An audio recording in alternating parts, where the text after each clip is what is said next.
جہل. حالانکہ ابو جہل چھوٹا مجرم ہے اور عبداللہ بن ابی بڑا مجرم ہے. ابو جہل جحیم میں ہے اور عبداللہ بن ابی حاویہ میں ہے. حاویہ سب سے نیچے ہے, حاویہ کے اوپر جحیم ہے. حاویہ منافقوں کے لیے, اس میں عبداللہ ہے, اور جحیم مشرکین کے لیے اس میں ابو جہل ہے. وہ ابو جہل سے بڑا اسلام کا دشمن تھا, یوں لگ, چونکہ اس نے اپنے آپ کو مسلمان کہا, ایسے لگا کے رکھا. ایک دن ان کے بیٹے عبداللہ, ان کا نام بھی عبداللہ تھا, اللہ کے نبی پانی پی رہے تھے, یا رسول اللہ تھوڑا پانی تو بچا دیں. کہنے لگے کیا کرو گے؟ کہ اپنے باپ کو پلاتا ہوں, شاید اس کے اندر ایمان چلا جائے. تو آپ نے دے دیا. وہ گیا گھر کا, ابا یہ پانی تو پی لے. تو کیا ہے یہ؟ کہ یہ اللہ کے نبی کا جھوٹا ہے, پی لے شاید تیرے اندر ایمان آ جائے. تو آگے کم وقت کہنے لگا جا وہاں پیشاب لے کے آ, وہ پی لوں گا, یہ نہیں پیوں گا. پیشاب لے کے آ, وہ پی لوں گا, یہ نہیں پیوں گا. تو ان کو اتنا غصہ چڑھا, وہ گیا یا رسول اللہ مجھے اجازت دے میں اس منافق کی گردن اڑا دوں, بیٹا ہو کر میں اس منافق کی گردن اڑا دوں. کہ عبداللہ تیرا باپ ہے, قدر کر, قدر کر. میں نہیں چاہتا لوگ کہیں محمد اپنے ساتھیوں کو قتل کراتا ہے, جاؤ اس کی خدمت کرو, تیرا باپ.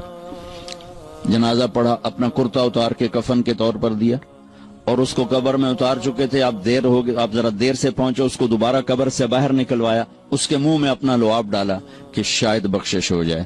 اس منظر کو دیکھ کر 100 منافقوں نے کلمہ پڑھا. تو بھائیو میں آپ کی منت کرتا ہوں کہ یہاں آپ امت بن کے رہو, مسلم بن کے رہو.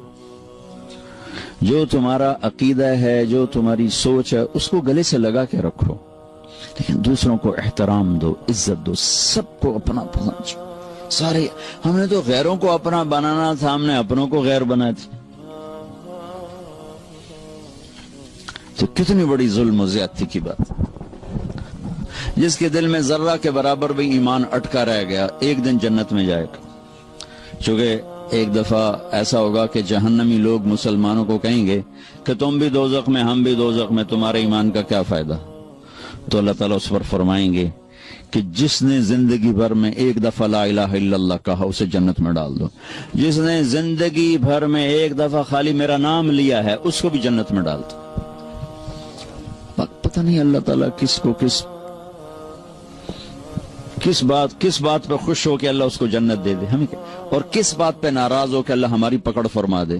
کوئی خبر ہے؟ اللہ کے نبی نے فرمایا بنی اسرائیل میں 2 بھائی تھے, ایک نیک تھا, ایک گناہگار تھا. تو نیک کہتا تو بہت گندا ہے, وہ کہتا یار مجھے اللہ پہ چھوڑ. وہ روز اس کو تو بڑا گندا ہے, وہ کہتا یار مجھے اللہ پہ چھوڑ.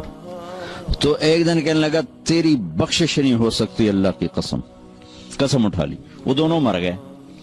تو اللہ نے وہ اس عابد سے کہا تو نے اتنی بڑی قسم کیوں اٹھائی کہ اس کی بخشش نہیں ہو سکتی؟ تو ٹھیکیدار, چل بے تو جا جنت میں. اگر تو نے میری رحمت کو پابند کیوں کیا, اس کو ڈالو جہنم میں. تو کسی مسلمان کو حقیر نہ سمجھو, سب کو عزت دو. ہمارا کام تو گلے لگانا ہے نہ کہ نفرت کرنا. مثلا ایک آدمی آپ کے نزدیک غلط ہے تو وہ سمجھو وہ مریض ہے, تو مریض کا علاج ہوتا ہے کہ مریض کو ہسپتال سے نکالا جاتا. وینا ملک ہمارے انڈسٹری میں وہ لڑکی جس نے بالکل کپڑے اتار دیے, ننگی ہو کے آ گئی. برے صغیر میں کسی ہندو لڑکی نے بھی یہ یہاں تک سٹیپ نہیں اٹھایا کہ وہ بالکل ننگی سکرین پہ آ جائے.